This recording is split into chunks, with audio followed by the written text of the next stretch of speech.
Friends, ये physics के top 10 most repeated questions हैं जो कि एसएससी बार बार रिपीट करती है। पहला क्वेश्चन है हमारा कि यदि आंग्ल भारतीय समुदाय को लोकसभा में पर्याप्त प्रतिनिधित्व प्राप्त ना हो तो समुदाय के 2 सदस्यों को नामित कौन कर सकता है? तो राष्ट्रपति नामित करते हैं, वो भी अनुच्छेद 331 के अनुसार करते हैं।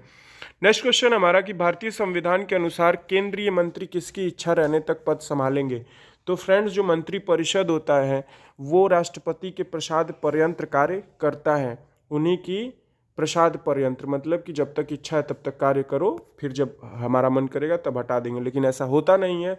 राष्ट्रपति उल्टा मंत्री परिषद की इच्छा पे कार्य करते हैं। बात आई कि समझ में कि द्रौपदी मुर्मू बनेंगी कि प्रणब मुखर्जी बनेंगे कि राहुल पांडे बनेंगे कि ओम प्रकाश राजभर बनेंगे? बात आई क्या समझ में?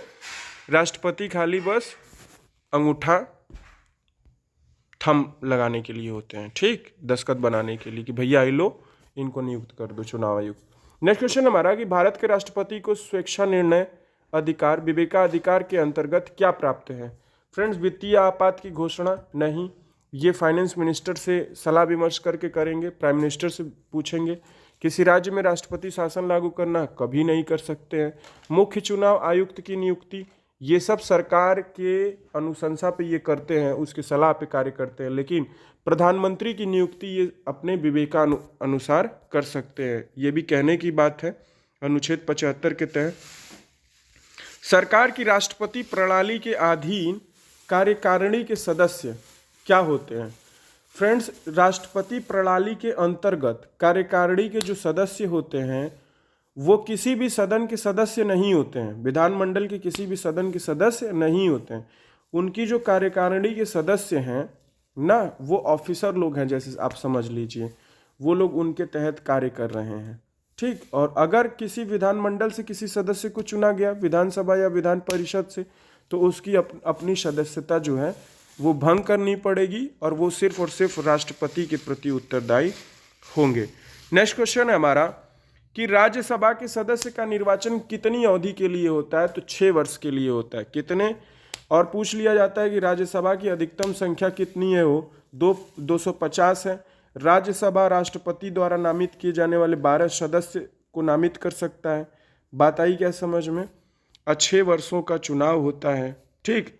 प्रत्येक 2 वर्ष पे 1/3 मेंबर जो हैं इसके रिटायर कर दिए जाते हैं। राज्यसभा के लिए राष्ट्रपति द्वारा कितने सदस्यों को नामित किया जाता है? तो 12 सदस्यों को। अभी पढ़ा ऊपर CHSL 2013 का क्वेश्चन।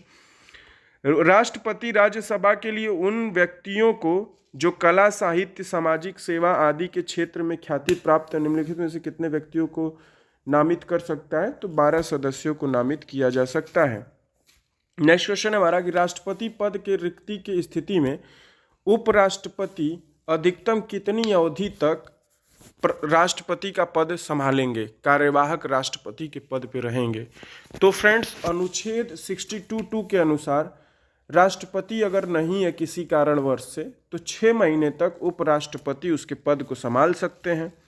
नेक्स्ट क्वेश्चन है हमारा, यदि लोकसभा का अध्यक्ष त्यागपत्र देना चाहे तो वो अपना त्यागपत्र किसको देगा? राष्ट्रपति को, प्रधानमंत्री को, मंत्रिमंडल? नहीं, लोकसभा के उपाध्यक्ष को देगा अपना इस्तीफा कि ले भैया अब हम जा रहे हैं, अब तुम अध्यक्ष बन जाओ, उपाध्यक्ष को, ठीक।